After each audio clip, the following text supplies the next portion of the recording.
আটক হওয়ার পর পুলিশের কাছে নীল জগৎ নিয়ে চাঞ্চল্যকর সব তথ্য জানালেন বাংলাদেশি সেই যুগল। সবচেয়ে আশ্চর্যজনক বিষয় হল, গ্রেফতার হলেও তাদের চোখ মুখে কোনো হতাশার ছাপ দেখা যায়নি, বরং তারা ছিলেন অত্যন্ত স্বাভাবিক।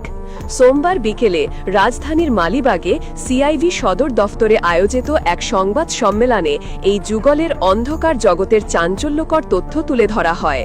গ্রেফতার হওয়া মোহাম্মদ আজিমের বয়স ২৮ বছর এবং তার বাড়ি চট্টগ্রামের আনোয়ারা উপজেলার বুরুমছড়ায়। তার সঙ্গী নাদিয়া আক্তার বৃষ্টির বয়সও ২৮ এবং তিনি মানিকগঞ্জ জেলার হরিরামপুর উপজেলার আন্ধার মানিক গ্রামের বাসিন্দা। তাদের উত্থানের গল্প যে কোনো সিনেমার কাহিনীকেও হার মানায়। প্রাথমিক তদন্তে উঠে এসেছে চোখ কপালে ওঠার মতো তথ্য। সিআইডি জানায়, ২০২৪ সালের মে মাসে আন্তর্জাতিক একটি নীল ওয়েবসাইটে এই যুগল তাদের প্রথম ভিডিও প্রকাশ করে। এরপর আর পেছনে ফেলে তাকাতে হয়নি। অবিশ্বাস্য গতিতে পরের এক বছরে তারা মোট ১১২টি ভিডিও আপলোড করে, যা দেখা হয়েছে ২,৬৭,০০,০০০-এরও বেশি বার। এই পরিসংখ্যানই তাদের নিয়ে যায় খ্যাতির শীর্ষে।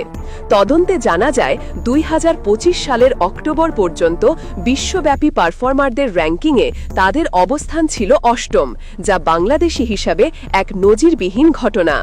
মাত্র এক বছরের মাথায় আন্তর্জাতিক পারফর্মার র্যাঙ্কিংয়ের শীর্ষে উঠে এসে আলোড়ন সৃষ্টি করা মোহাম্মদ আজিম ও নাদিয়া আক্তার বৃষ্টি নামের এই যুগলকে গত ২০ অক্টোবর সোমবার বান্দরবানের হাজিপাড়ার বালাঘাটা এলাকার এক গোপন আস্তানা থেকে আটক করা হয়।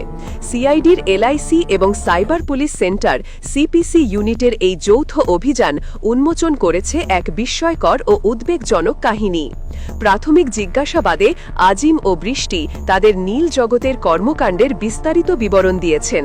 তারা জানিয়েছেন, একাধিক আন্তর্জাতিক প্রাপ্তবয়স্ক ওয়েবসাইটে তারা নিয়মিত কন্টেন্ট আপলোড করতেন, কিন্তু তাদের কার্যক্রম শুধু ভিডিও তৈরিতেই সীমাবদ্ধ ছিল না। এই ব্যবসাকে প্রসারিত করতে এবং নতুনদের এই অন্ধকার জগতে টেনে আনতে তারা ব্যবহার করত সামাজিক যোগাযোগ মাধ্যমকে। ফেসবুক, ইনস্টাগ্রাম এবং বিশেষ করে টেলিগ্রাম ছিল তাদের প্রচারণার মূল হাতিয়ার। তারা নিজেদের বিলাসবহুল জীবনযাত্রার ছবি প্রকাশ করার পাশাপাশি অন্যদেরও এই জগতে আসার জন্য প্রলুব্ধ করত। টেলিগ্রামে বিভিন্ন চ্যানেল খুলে তারা বিজ্ঞাপন দিত, যেখানে বলা হতো, নতুন ক্রিয়েটার হতে আগ্রহী হলে যোগাযোগ করুন। কেউ আগ্রহ দেখালে তাকে নানাভাবে উদ্বুদ্ধ করা হতো। এমনকি তাদের টেলিগ্রাম চ্যানেলে নতুন কোনো ক্রিয়েটারকে যুক্ত করতে পারলে নগদ টাকা দেওয়ার লোভনীয় প্রস্তাবও দেওয়া হতো। সবচেয়ে বিস্ময়কর